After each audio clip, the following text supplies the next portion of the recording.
کیا تھا دور سے سمجھ نہیں آ سکتا تھا، مگر پومی سمجھ سکتی تھی وہ یقیناً ٹرانسفارمر مشین ہوگی۔ اس کے بغیر بہرام گنگولی فرار ہونے کا تصور بھی نہیں کر سکتا تھا۔ پتہ نہیں یہ کالے عمل کا نتیجہ تھا یا سچ مچ آندھی چلنے لگی تھی۔ کالے جادو پر یقین رکھنے والے اسے بہرام گنگولی کا کمال سمجھ سکتے تھے، اور نہ سمجھنے والوں کے لیے یہ قدرتی حالات تھے جو بہرام کے حسب حال تھے۔ ہر طرف گرد و غبار کا ایک طوفان تھا۔ آگے جانے والی گاڑی دھندلی سی نظر آ رہی تھی۔ وہ ہائی وے پر جا رہے تھے۔ اس راستے پر شاد و نادر ہی گاڑیاں نظر آتی تھی۔ پومی خطرناک حد تک رفتار بڑھا رہی تھی، اس کے باوجود بہرام گنگولی کی گاڑی تک پہنچ نہیں پا رہی تھی۔ معلوم ہوتا تھا وہ بھی آندھی طوفان کی رفتار سے جا رہا ہے، بلکہ اس سے دور ہوتا جا رہا ہے۔ وہ گاڑی کبھی دکھائی دیتی تھی اور کبھی دھند میں چھپ جاتی تھی۔ تقریباً آدھے گھنٹے تک تعاقب کرتے رہنے کے بعد پتہ چلا آگے جانے والی گاڑی وہ نہیں ہے جس کا وہ پیچھا کرتی آ رہی ہے۔ اگرچہ اس گاڑی کی چھت پر بھی سامان تھا، مگر وہ سامان کچھ اور تھا۔ بہرام گنگولی کی گاڑی یا تو دوسرے راستوں میں سے کسی پر مڑ گئی تھی یا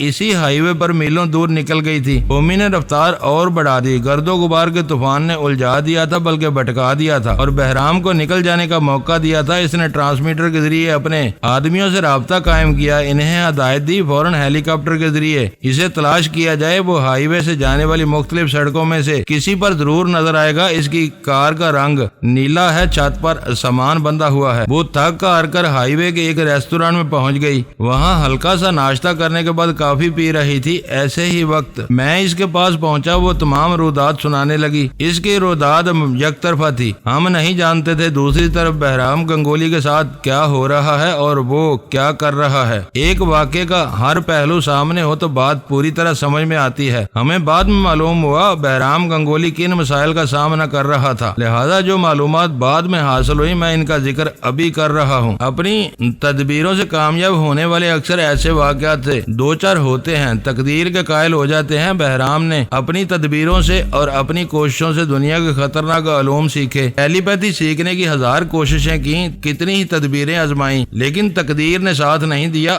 آخر پچھلے دن اسے ٹرانسفارمر مشین کے ساتھ شار پر بھی ہاتھ لگ گیا۔ وہ چاہتا تو پچھلی رات ہی مشین کے ذریعے اپنے دماغ میں ٹیلی پیتھی کا علم بھر سکتا تھا، لیکن اس کی بدقسمتی تھی۔ ناکامی کا پہلا سبب شار پر تھا، وہ اچانک بیمار پڑ گیا تھا۔ دوسرا سبب وہ مشین تھی۔ خفیہ تہہ خانے سے مشین کو بڑی عجلت میں کھول کر گاڑی میں رکھا گیا تھا۔ اسے اندیشہ تھا کسی خفیہ تنظیم کے افراد آ سکتے تھے اور مشین کا راز فاش ہو سکتا تھا۔ بہرحال عجلت میں مشین کو منتقل کرنے کا نتیجہ یہ ہوا کہ اس کے کچھ پردے تہہ خانے میں رہ گئے یا تہہ خانے سے گاڑی تک لانے کے دوران کہیں گر پڑے، جس کی وجہ سے وہ مشین فی الحال ناکارہ ہو گئی تھی۔ بہرام کی ناکامی کا تیسرا سبب وہ ڈائری تھی جسے مرینا لے گئی تھی۔ اب شار پر ہی اس مشین کو آپریٹ کرنا سکھا سکتا تھا۔ بہرام گنگولی نے کہا تم کاغذ پر اس مشین کو آپریٹ کرنے کا طریقہ پوری تفصیل سے لکھ دو تاکہ غلام باقی اسے پڑھتا رہے اور آپریٹ کرتا رہے۔ شار پر گرین بے پہنچ کر لکھنے والا تھا، مگر شدید بخار میں مبتلا ہو گیا تھا۔ بہرام علاج کے لیے اسے بنگلے سے باہر لے جانا نہیں چاہتا تھا اور نہ ہی کسی ڈاکٹر کو بلانا چاہتا تھا۔ دوا کی دکانوں پر بخار کم کرنے کی مخصوص دوائیں مل جاتی ہیں۔ اس نے وہی دوائیں منگوا کر اسے پلائیں، جس کے نتیجے میں وہ 4 گھنٹے تک سوتا رہا۔ جب بیدار ہوا تو اسے کچھ کھلایا پلایا گیا۔ وہ بہت ہی نکاہت محسوس کر رہا تھا۔ بہرام نے کہا تمہاری حالت بہت خراب ہے، کم از کم مشین کو آپریٹ کرنے کا طریقہ بتا دو۔ جب وہ مشین مکمل نہیں ہو سکے گی تو آپریٹ کرنے کا طریقہ لکھوا کر کیا کرو گے؟ اس میں جن پردوں کی کمی ہے وہ میں لکھ رہا ہوں، پہلے انہیں منگواؤ۔ اس نے ان چیزوں کی فہرست تیار کر دی۔ یہ وقت وہی تھا جب غلام باقی پردے خریدنے جا رہا تھا اور ہمارے آدمیوں کے ہتھے چڑھ گیا تھا۔ بہرام گنگولی شدید اضطراب میں مبتلا ہو گیا تھا۔ وہ بار بار شارپر کے پاس آ کر اسے چھو کر دیکھتا تھا۔ بخار تیز ہو گیا تھا، اس پر نیم بے ہوشی کی حالت طاری تھی۔ ایسے میں وہ کچھ لکھ نہیں سکتا تھا۔ اس کے لیے نئی پریشانی یہ تھی کہ غلام باقی باہر جانے کے بعد واپس نہیں آیا تھا۔ اس کا 1 گھنٹے تک انتظار ہوتا رہا۔ اس نے سوچا تھا جب ٹیلی پیتھی کی صلاحیتیں اس کے دماغ میں منتقل کی جائیں گی تو ایک بیڈ پر وہ لیٹے گا، دوسرے پر شارپر اور غلام باقی مشین کو آپریٹ کرے گا، لیکن وہ مہرہ بھی ہاتھ سے نکل گیا تھا۔ اب لے دے کر ڈان فریزر اس کے پاس رہ گیا تھا۔ وہ شدید اضطراب کے عالم میں منتر پڑتا جا رہا تھا، معلوم کرنا چاہتا تھا کہ غلام باقی کہاں رہ گیا ہے۔ وہ ڈان کو شارپر کے پاس چھوڑ کر دوسرے کمرے میں چلا گیا۔ دروازہ بند کرنے کے بعد اس اس نے ایک بڑا سا خنجر نکالا، پھر دونوں ہاتھ بلند کرتے ہوئے کہا، جے مہاکالی، تیرا وچن نہ جائے خالی، میں تجھے رام کرنے کے لیے منتر پڑھتا جا رہا ہوں، اب اپنا خون دے رہا ہوں، مجھے بتاؤ مجھ پر آفت آنے والی ہے یا میں کامیاب ہونے والا ہوں؟ دوستو ویڈیو کو لائک ضرور کر دیا کریں۔ ISI پاک آرمی زندہ باد، پاکستان پائندہ باد۔ معزز ناظرین، اپنا خیال رکھیے گا اور اپنے اس چینل کا بھی شکریہ۔